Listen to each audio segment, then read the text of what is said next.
লোকমান আলাইহিস সালাম ছেলেকে বললেন, ইয়া বুনাইয়া ইন্নাহা ইন তাকু মিসকালা হাববাতিন মিন খারদালিন ফাতাকুম ফি সখরাতিন আও ফিস সামাওয়াতি আও ফিল আরদি ইয়াতি বিহাল্লাহ ইন্নাল্লাহা লাতীফুন খাবীর। 3 নম্বরে সাইয়েদনা লোকমান বললেন, বাবা, সরিষার দানা পরিমাণ কোনো ভালো কাজ যদি তুমি করো কিংবা খারাপ কাজ যদি তুমি করো, সেটা যদি মাউন্ট এভারেস্টের উপরে উঠে করো কোনো খারাপ কাজ, আও ফিস সামাওয়াতি মহাশূন্যে যে যদি করো, আও ফিল আরদে জমিনের অতল গহ্বরে কোনো সুড়ঙ্গ বানিয়ে সেখানেও যে যদি কোনো পাপ করো, ইয়াতি বিহাল্লাহ সেটাও আল্লাহ নিয়ে আসবে। কোনো পাপ বা কোনো ভালো কাজ আকাশে উঠে, পাহাড়ে উঠে কিংবা সুরঙ্গ করে জমিনের ভিতরে ঢুকেও যদি করো, কিয়ামতের দিন আমলনামায় সেটা দেখতে পাবে। সুবহানাল্লাহ পড়বেন না? কারণ ইন্নাল্লাহা লাতীফুন খাবীর, তিনি হলেন লাতীফ সূক্ষ্মদর্শী। যত ছোট কাজই করো না কেন তার চোখে ফাঁকি দেয়া যায়। তার মানে 3 নাম্বার উপদেশে সাইয়েদনা লোকমান তার ছেলেকে আল্লাহর শক্তি, আল্লাহর ক্ষমতার ব্যাপারে একটা ধারণা দিচ্ছেন। নিজের ছেলেকে তার রবকে চিনাইতে হবে। আমাদের রবকে আমাদের চিনার দরকার আছে না নাই? ছেলেকে বোঝাবেন, বাবা, ওই যে তুমি মসজিদে আমার সাথে যে সেজদা দাও, কারে দাও জানো? তিনি কত বড়, তিনি কত বিশাল ক্ষমতার অধিকারী। তুমি সামান্য কোনো ভালো কাজ কিংবা খারাপ কাজ এটা যদি মহাশূন্যে উঠেও করো, পাহাড়ের চূড়ায় গিয়েও যদি করো, জমিনকে ফেড়ে সুরঙ্গের ভেতরে ঢুকেও যদি করো, তার চোখকে কশিনকালেও ফাঁকি দেয়া যাবে।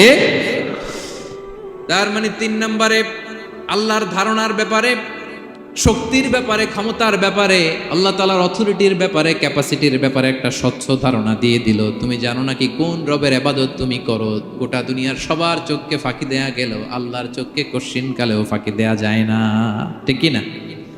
এই পৃথিবীতে সবার চোখকে ফাঁকি দেয়া যায় কি যায় না? পুলিশের চোখ, সিকিউরিটির চোখ, বিমানবন্দরে কাস্টমস অফিসারের যে অফিসার থাকে তাদের চোখ, বিভিন্ন জায়গায় বড় বড় যে সিসি ক্যামেরা থাকে, এগুলো ফাঁকি দেয়া যায়। ফাঁকি দেয়া যায় না একজনের চোখ। আওয়াজ করে বলুন তো, তিনি কে? ফাঁকি দেওয়া যায়? আচ্ছা বলেন, এই ছোটবেলা থেকেই এই সেন্সেশন, এই অনুভূতি যদি, এই অনুভূতির সফটওয়্যার যদি আপনার ছেলের মাথায় ঢুকায় দেন, এই ছেলে কোনোদিন দুর্নীতি করবে? খাদ্যে ভেজাল দিবে? মাছে ফরমালিন দিবে? প্রতিবেশীকে কষ্ট দিবে? অনিয়ম করবে? অন্যের অধিকার হরণ করবে না। এজন্য ছোটবেলা থেকেই তার রবকে চিনায় দিতে হবে। রবকে চিনায় দিতে হবে। 3 নম্বরে ছেলেকে তিনি বললেন, বাবা, অতি ক্ষুদ্র ভালো কাজ কিংবা খারাপ কাজ যেখানেই করো না কেন, কিয়ামতের দিন সেটা তুমি দেখবা। তার মানে তখন থেকে সে বুঝবে, আমি যাই করি না কেন, ভালো করলে এটার একটা প্রতিদান, একটা রিওয়ার্ড আমি পাবো, কিনা? আর খারাপ যদি করি এটার শাস্তি আমাকে ভোগ করতেই হবে। আল্লাহর সুপ্রিম কোর্টের কাঠগড়ায় আমাকে দাঁড়াতেই হবে। নিক্তিপাল্লা, মাওয়াজিন আল কিসত, ন্যায়ের মানদণ্ড আল্লাহ সেদিন স্থাপন করবেন। আমরা যেটা মিজানের পাল্লা বলি, এটা মূলত ন্যায়ের মানদণ্ড। সামান্য ক্ষুদ্রাতি ক্ষুদ্র জিনিস দিলেও ওইখানে টের পাওয়া যায়। সুবহানাল্লাহ পড়েন। আচ্ছা, আমরা যে চাল কিনি, ডাল কিনি, ধরেন 10 কেজি চালের একটা বস্তা কিনছি, দেখবেন যে অনেক সময় মাপটা একুরেট হয় না। 10 কেজির চেয়ে হয়তো একটু বেশি অথবা হয়তো একটু কম, এরকম হয় না অনেক সময়? 5 কেজি কিনছেন এক দোকান থেকে, আরেক জায়গায় যে ভালোভাবে মাপ দিয়ে দেখবেন যে একটু বেশি হয়েছে অথবা একটু কম হয়েছে, ঠিক কিনা? আল্লাহ যে মিজানের পাল্লা সেদিন বসাবেন, ওইখানেও তো এরকম হবে। হ্যাঁ, কেমন হবে? فَمَن يَعْمَلْ مِثْقَالَ ذَرَّةٍ خَيْرًا يَرَهُ। পড়ুন, وَمَن يَعْمَلْ مِثْقَالَ ذَرَّةٍ شَرًّا يَرَهُ। ক্ষুদ্রাতি ক্ষুদ্র জাররা তথা অনুপরিমাণ ভালো যদি করো, সেটাও সেদিন নিক্তি পাল্লায়, মিজানের দাড়ি পাল্লায় দেখতে পাবা। ক্ষুদ্রাতি ক্ষুদ্র খারাপও যদি করো, সেদিনও মিজানের পাল্লায় সেটা তুলে দিবে কে? জাররা মানে খুবই ক্ষুদ্র। কতটুকু ক্ষুদ্র আমি উদাহরণ দিয়ে বুঝাই। শীতের সকালে টিনের ঘরে যারা কোনোদিন থেকেছেন, এখানে তো শীত নাই, মালয়েশিয়াতে সারা বছর গরম। শীতের সিজনের কথা মনে আছে তো আপনাদের? না মালয়েশিয়া থাইকা সব ভুলে গেছেন? শীতকাল, শীতকাল মনে আছে? হ্যাঁ, শীতের সকালে টিনের ঘরে যদি কখনো থাকেন, দেখবেন যে টিনের ঘরে ছিদ্র থাকে, ওই ছিদ্র দিয়ে সূর্যের আলো ঢুকে, রশ্মি। মনে পড়ছে? শীতের সকাল, টিনের ছিদ্র দিয়ে দেখবেন চিকন একটা সূর্যের রশ্মি ঢুকছে। ওটার কাছে গেলে দেখা যায় সামান্য ধুলাবালি, কেমন যেন ডাস্ট উড়ে এটার মধ্যে। অন্যদিকে কিন্তু দেখা যায় না, এদিকে নাই, কিন্তু ওই ছিদ্রটার কাছে গেলে দেখা যায় আলো যেদিক থেকে পড়ছে নিচ পর্যন্ত পুরোটার মধ্যে ধূলিকণা। আসলে ধূলিকণা কি শুধু এদিকেই না, পুরা ঘরেই আছে। ওইদিকে আলো পড়ছে, ওটা দেখা যায়। ওই যে ছোট্ট সূর্য রশ্মির মধ্যে কাছে গেলে যে ছোট্ট ছোট্ট ধূলিকণা দেখা যায়, ওইটার নাম হচ্ছে যাররা। যাররা ফামাইয়া আমাল মিসকালা যাররাতিন খাইরান ইয়ারা। এই ধূলিকণার ডাস্টের যাররা পরিমাণ ভালো করলে সেটাও দেখতে পাবা, আবার যাররা পরিমাণ খারাপ করলে সেদিন কিয়ামতের ময়দানে মিজানের পাল্লায় সেটাও দেখতে পাবা। পড়েন সুবহানাল্লাহ। তার মানে 3 নম্বরে ছেলেকে আল্লাহর শক্তি আর সম্ভাবনা সম্পর্কে সতর্ক করলেন, জানান দিয়ে বললেন, বাবা যেটাই করো না কেন সবার চোখকে ফাঁকি দেওয়া যায় না, একজনের চোখ, তিনি কে? কয়টা গেল উপদেশ? সবাই বলুন তো কয়টা? 3টা। 4 নম্বরে লোকমান আলাইহিস সালাম বললেন, ইয়া বুনাইয়া আকিমিস সালাহ, ও আমার সন্তান, 4 নম্বরে উপদেশ হলো তোমাকে নামাজ কায়েম করতে হবে। নামাজ, সবার আগে নামাজ। কাজকে বলে দাও আমার নামাজ আছে, নামাজকে বলো না কাজ আছে, ঠিক কি না? সালাত কায়েম করো, সালাতে কায়েম করো, হবে জান্নাতি তুমি, হবে জান্নাতি তুমি, দিবে কাল হাসরে শীতল ছায়া আরশে আজিম, রব্বিয়াল আলা রব্বিয়াল আযীম, রব্বিয়াল আলা রব্বিয়াল আযীম। সুবহানাল্লাহ পড়েন। 4 নম্বরে আকিমিস সালাহ, ও আমার কলিজার টুকরা সন্তান, নামাজ কায়েম করো। নামাজ, নামাজ কিয়ামতের ময়দানে সর্বপ্রথম যে জিনিসটার হিসেব আল্লাহ চাইবেন, ওটা কি? সবাই বলেন একসাথে, সেটা কি? বিশ্বনবী ইন্তেকালের আগে বললেন, আস-সালাত আস-সালাত ওয়া মা মালাকাত আইমানুকুম, ও আমার উম্মতেরা নামাজ, নামাজ। বিশ্বনবীর রূহ বের হয়ে যাবে, মালাকুল মাউত চলে আসলো, এখনই রূহ মুবারক কবজ করে নিয়ে যাবে। অন্তিম মুহূর্তে গোটা উম্মার জন্য বিশ্বনবী যে মেসেজটা ড্রপ দিয়ে গেলেন, সেটার নাম হলো নামাজ। সালাত আস-সালাত, উম্মতেরা নামাজ নষ্ট করো না, নামাজ নষ্ট করো না। আউয়ালু মা ইউহাসাবু বিহিল আবদু ইয়াউমাল কিয়ামাতি আস-সালাহ। কিয়ামতের ময়দানে সর্বপ্রথম আল্লাহ যে জিনিসটার হিসাব চাইবেন, সেটা কি? ফা ইন সালুহাত সালুহা সাইরু আমালি, এটা যদি ঠিক হয়ে যায় পুরো আমলনামা ঠিক হয়ে যাবে। ওয়া ইন ফাসাদাত ফাসাদা সাইরু আমালি। নামাজের হিসাব দিতে যেয়ে যদি আপনার গন্ডগোল লেগে যায়, আপনার পুরো আমলনামাটারে গন্ডগোল করে দিবে কে? এজন্য সবার আগে সালাত। ছেলেকে বোঝাবেন, বাবা নামাজ কায়েম করো, তার মানে একা একা পড়ো না, জামাতে পড়ো। নামাজ পড়া আর কায়েম করায় পার্থক্য আছে। একা একা পড়া যায়, কিন্তু একা একা কায়েম করা যায়? বলেন। তার মানে বাবা একা একা নামাজ পড়ো না, জামাতে পড়ো। বিকেল বেলায় তোমার বন্ধুকে নিয়ে খেলার মাঠে যখন ক্রিকেট খেলতে খেলতে মাগরিবের সময় হয়ে যায়, একা একাই মসজিদে যাবা না, তোমার বন্ধুরেও নিয়ে যাবা। একা একা জান্নাতে গেলে মজা আছে, সবাই মিলে একসাথে গেলে কেমন হয়? হ্যাঁ, সবাই মিলে একসাথে জান্নাতে যাওয়া লাগবে না?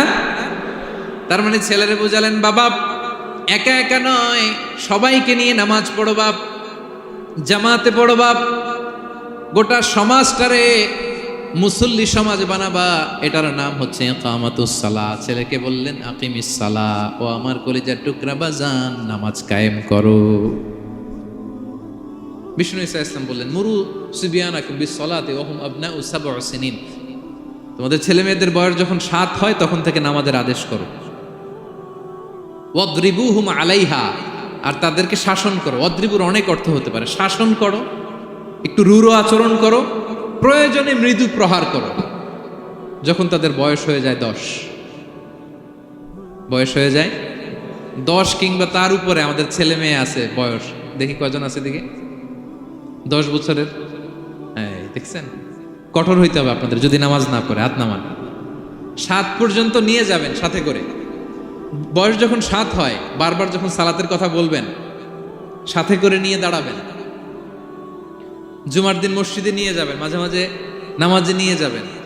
7, 8, 9 এই 3 বছরের ট্রেনিংয়ে 10 বছর তো এমনি পাক্কা নামাজে হয়ে যাবে, ঠিক কি না? নাকি বলবেন হুজুর আমি তো পড়ি না, আমারই তো খবর নাই। হ্যাঁ, ছেলেরা যে বলবো বাবা নামাজ কায়েম কর, এর আগে কিন্তু নিজের মুসল্লি হইতে হবে। এটা বুঝতে পারতেছেন তো? হ্যাঁ, ছেলেকে বলতে হইলে আগে নিজের মুসল্লি হইতে হবে। নামাজের ব্যাপারে নো কনসিডারেশন, কোনো ছাড় নাই। সালাত আপনাকে পড়তেই হবে যে কোনো পরিস্থিতিতে। এজন্য 7 বছর বয়স থেকে বিশ্বনবী ওয়ার্নিং দিতে বলেছেন। 10 বছর বয়স হলে প্রয়োজনে রূঢ় আচরণ করো, শাসন করো, প্রয়োজনে মৃদু প্রহার করো। খবরদার, খবরদার। একসাথে মাঝে মাঝে নিজেরাও ঘরে পড়বেন। মসজিদে তো যাবেনই, বাইরে বৃষ্টি, যেতে পারছেন না, নিজেই ইমাম হয়ে দাঁড়ায় যান। আপনার ছেলে 2 জন আপনার পিছনে দাঁড়াবে, আপনার স্ত্রী আর মেয়েরা তার পরের কাতারে দাঁড়াবে। হ্যাঁ, নারী পুরুষ একই কাতারে দাঁড়াতে পারে না। অথবা আপনার ছেলেটার ইমাম বানায় দেন, ও নামাজ পড়াইতেছে, আপনারা পড়তেছেন, ভালো লাগবে না? A family that praise together stays together, ইংরেজিতে একটা কথা বলি, a family that praise together stays together. যে ফ্যামিলি একসাথে নামাজ পড়ে, এই ফ্যামিলি একসাথে টিকে থাকে শান্তিতে অনেক দিন, ঠিক কিনা? এজন্য ঘরে মাঝে মাঝে জামাতে নামাজ পড়বেন, ঘরটারে বরকত দিয়ে পূর্ণ করে দিবে কে? এজন্য সাইয়েদনা লোকমান বললেন আকিমিস সালাহ, আমার কলিজার টুকরা সন্তান নামাজ, নামাজ নষ্ট করো না, নামাজ নষ্ট করো না। অনেক ফ্যামিলি আছে, অনেক ফ্যামিলি নিজেও নামাজি, ছেলে মেয়েদেরকেও নামাজের কথা বলে, পড়ায়। জোহর পড়তে দেয়, আসর পড়তে দেয়, মাগরিব পড়তে দেয়, এশা পড়তে দেয়, ফজর পড়তে দেয় না। ফজর নিয়ে টেনশন নাই, কেন? বলতেছে ঘুমায় হুজুর। কি করে? আমার কলিজার টুকরা সন্তান ঘুমায় হুজুর, কাঁচা ঘুম কেমনে ভাঙাই? আচ্ছা, ফজরের সময় যদি আপনাদের কন্ডোমিনিয়ামে আগুন লাগে কি করবেন? ফজরের সময় লাগছে আগুন, আর একটু ঘুমাক, কাঁচা ঘুম। হ্যাঁ, বলবেন বলবেন, কথা বুঝে নাই বোধহয়। যে বাবা মারা মনে করে সকালে কিভাবে ডাকি, উঠতে চায় না হুজুর, কাঁচা ঘুম, কষ্ট হয়ে যায়। ফজরের সময় যদি আগুন লেগে যায় আপনার ঘরে, কি করবেন? আরেকটু ঘুমাক, কাঁচা ঘুম। দুনিয়ার আগুন থেকে নিজের সন্তানকে বাঁচানোর জন্য যেমনি ডেকে উঠান, দুনিয়ার আগুন থেকে রক্ষা করার জন্য যেমনি ডাকেন, উঠায় নিয়ে আসেন। জাহান্নামের কঠিন আগুন থেকে বাঁচানোর জন্য ফজরের সময়ও ডাকার দরকার আছে না নাই? দুনিয়ার আগুনের চেয়ে কমপক্ষে 70 গুণ বেশি তেজওয়ালা। হ্যাঁ, বিষ্ণু বলেন নারুকুম তুকিদুন, যে আগুন দিয়ে কিচেনে রান্না করো, জাহান্নামের আগুন কিন্তু এই আগুন নয়। জাহান্নামের আগুন দুনিয়ার আগুনের চাইতে কমপক্ষে 70 গুণ বেশি তেজওয়ালা। তাহলে ফজরের সময় ডাকবেন তো ছেলে মেয়েকে, হ্যাঁ, নিজেও পড়বেন, ছেলে মেয়েদেরকেও ডাকবেন। আকিমিস সালাহ। 4 নম্বরে বললেন বাবা নামাজ কায়েম করো, নামাজ ছেড়ে দিও না। 5 নম্বরে বললেন ওয়ামুর বিল মারুফ, ভালো কাজের আদেশ করো। 6 নম্বরে বললেন ওয়ানহা আনিল মুনকার, খারাপ কাজ থেকে নিষেধ করো। দেখেন কি বাবা ছিল সাইয়েদনা লোকমান। ছেলেরা বললেন, নামাজ পড়ার পরে বললেন ওয়ামুর বিল মারুফ, ভালো কাজের আদেশ করবা, ভালো কাজের আদেশ করো। ওয়ানহা আনিল মুনকার, মন্দ কাজ থেকে নিষেধ করো। আমরা অনেকে নিজেরাই ভালো করি, নিজেরাই ভালো কাজ করি, অন্যদেরকে বলি না, এরকম আছে না নাই? সমাজে পাপ হলে, অন্যায় হলে আমরা কথা বলতে চাই না, এরকম আছে না নাই? নিজেই নামাজ পড়বে, চোখ বন্ধ করে তাসবিহ পড়তে থাকে, কিন্তু মুসলিম উম্মার উপর কারবালা হয়ে যাচ্ছে, তার কোনো টেন নাই, এরকম আছে না নাই? গোটা বিশ্বে মুসলমানদের উপর দিয়ে কি যাচ্ছে, সমাজে কি চলছে তার কোনো আন্দাজ নাই, খোঁজ খবর নাই, শুধু নিজেই জিকির করে, এরকম আছে না নাই? না, আযাব আসলে, গজব আসলে শুধু এই কাফের মুশরিকদেরই মারে না, মুমিনদেরও মারে, ঠিক কিনা? আল্লাহ বলে ওই আযাবকে ভয় করো, ওয়াত্তাকু ফিতনাতাল লা তুসিবান্নাল্লাযীনা যালামু মিনকুম খাসসা, ওই আযাবকে ভয় করো, ওই শাস্তিকে ভয় করো, যে শাস্তি যখন আমি পাঠাই ওই শাস্তি দিয়ে শুধু জালেমদেরকে মারি না, আলেমদেরকেও মারি। ঠিক কি না? কারণ তুমি আলেম হয়ে বসেছিলে কেন? তুমি সমাজকে বাঁচাও নাই কেন? শুধরে দাও নাই কেন? শুদ্ধাচারের অভিযানে তুমি নামো নাই কেন? ঠিক কি না? তুমি একা একা জিকির করে তোমার আল্লাহর ওলি হইতে বলছে কে? গোটা সমাজকে তোমার বাঁচাতে হবে। একটা জাহাজ 2 তলা, আপনি আছেন 2য় তলায়, নিচ তলায় একদল লোক জাহাজের তলা ছিদ্র করতেছে। জাহাজের তলায় ছিদ্র করলে কি ঢুকে? তা আপনি যদি বলেন ওরা নিচে আছে ছিদ্র করতেছে, ওরা করুক, আমি থামাবো কেন? আমার তো দোষ নাই, আমি তো ছিদ্র করি নাই। ছিদ্র করছে কারা? ওরা। পানি ঢুকলে ওরা মরবে, আমি তো বেঁচে যাবো। বাঁচবে? কারণ সে তো জাহাজের ভিতরেই। আপনি যে যদি এই পাগলগুলারে না থামান, ওরা তো মরবেই, আপনিও শেষ। চিল্লায় বলেন ঠিক কিনা? এজন্য সমাজে যখন পাপ হয়, অন্যায় হয়, দেখা মাত্রই আপনাকে থামাতে হবে। তা না হলে এই পাপের কারণে, অন্যায়ের কারণে আযাব আর গজব যখন আসবে, পাপীরাই মরবে না, আপনিও মরবেন। ঠিক কিনা? মুসা আলাইহিস সালামের পায়ের মধ্যে একবার একটা লাল পিঁপড়া কামড় দিছে। এই সাইজের যে লাল পিঁপড়াগুলো কামড় দিলে খুব আরাম লাগে না? কেমন লাগে? হ্যাঁ, খুব ব্যথা করে, প্রচন্ড ব্যথা করে। তো মুসা আলাইহিস সালামের মেজাজ কি নরম না গরম? খুব তাড়াতাড়ি রেগে যেতেন। এক এক নবীর এক এক অ্যাট্রিবিউটস ছিল, হ্যাঁ, এক এক বৈশিষ্ট্য ছিল। উনি অনেক রেগে যেতেন। উনি থাপ্পড় মেরে একবার ফেরাউনের বাবুর্চিকে দুনিয়া থেকে শেষ, এক থাপ্পড়, এত শক্তি। সেই বুখারীতে এসেছে মালাকুল মাউতকে মারছিলেন একটা। ওই যে ছোটবেলা থেকে মারার অভ্যাস, ছোটবেলায় কার গালে দিছিল জানে না বোধহয়? ফেরাউন। অন্যায় দেখলেই ছোটবেলায় ফেরাউনের গালে দিছে একটা, বড় হয়ে ফেরাউনের বাবুর্চির একটা, এরপরে মালাকুল মাউতকেও একটা। এর কারণ মালাকুল মাউত আবার মালাকুল মাউতের মতো আসেনি, মানুষের আকৃতিতে এসেছিল। তো পারমিশন না নিয়ে ঢুকছে। উনি ভাবছে এমনি মানুষ, কিরে পারমিশন নিলি না কেন? তো মুসা আলাইহিস সালামের পায়ের মধ্যে লাল পোকা, লাল পিঁপড়া কামড় দিছে, প্রচন্ড ব্যথা পাইতেছে আর ডলতেছে আর রেগে গেছে। রেগে তাকায় দেখে এদিকে লাল পিঁপড়ার বাসা, যে পা দিয়ে ডলে সবগুলোরে মেরে ফেলছে। তো ঘটনাটা ছিল মুসা আলাইহিস সালাম আল্লাহকে জিজ্ঞেস করছিলেন, এই ঘটনাটা আল্লাহ কেন ঘটাইছে? আল্লাহকে জিজ্ঞেস করছিলেন, আল্লাহ আযাব যখন কোনো এলাকায় পাঠান তখন তো শুধু জালিমরাই মরে না, ভালো লোকগুলাও তো মারা যায়। তো এই আযাবে ভালো লোকগুলা কেন মরে? আল্লাহ উত্তর দেয় না, এই ঘটনা ঘটাই দিচ্ছে। পিঁপড়া যখন কামড় দিছে রেগে সবগুলোর মেরে ফেলছে। আল্লাহ বলে, মুসা কামড় দিছিল কয়টা? কয় আল্লাহ একটা। তো ওগুলোর মারলা কেন? অ্যাকশনে যখন যায়, এত কিছু দেখে অ্যাকশন নেওয়া যায় না। এজন্য আল্লাহ বলেন, ওয়াত্তাকু ফিতনাতাল লা তুসিবান্নাল্লাযীনা যালামু মিনকুম খাসসা। ওই ফিতনাকে মানে ওই আযাবকে ভয় করো, যে আযাব যখন আসবে শুধু খারাপ লোকগুলার উপরে আসবে না, ভালো লোকগুলাও বাঁচতে পারবে। কারণ ভালো মানুষরা আশেপাশের লোকদেরকে ভালো বানায় নাই কেন? একা নামাজ পড়েছো কেন? নামাজের দাওয়াত দাও নাই কেন? নিজে হালাল খাইছো, সমাজটারে হালাল দিয়ে বিনির্মাণ করো নাই কেন? এজন্য আযাব আসলে শুধু জালেমদের উপরে আসে না, আলেমদের উপরে আসে। খবরদার। এজন্য ছেলেরে বললেন, বাবা শুধু নামাজ পড়লেই হবে না, ওয়া'মুর বিল মা'রুফ, ভালো কাজের আদেশ করবা, ওয়ানহা আনিল মুনকার, খারাপ কাজ থেকে নিষেধ করবা। এটা আসলে দায়িত্ব হচ্ছে সরকার প্রধানের। যারা ক্ষমতার চেয়ারে বসে তাদেরকে আল্লাহ 4 দফা মূলনীতি দিয়েছেন। আল্লাযীনা মাক্কান্নাহুম ফিল আরদি আকামুস সালাতা ওয়া আতাউয যাকাতা ওয়া আমারু বিল মা'রুফি ওয়া নাহাউ আনিল মুনকার ওয়ালিল্লাহি আকিবাতুল উমুর। আল্লাহ বলেন, যাদেরকে আমি ক্ষমতার চেয়ারে বসাই 4টা দায়িত্ব তাদেরকে দেই। তাদের প্রধান কাজ নামাজ কায়েম করবে, সমাজে যাকাত আদায় করবে, ভালো কাজের আদেশ করবে, তারপরে মন্দ কাজের নিষেধ করবে। ক্ষমতার চেয়ার যারা পায় তাদের জন্য মূলনীতি এটা। তো এরা তো করে না, আমাদের কি করতে হবে? ঠিক কিনা?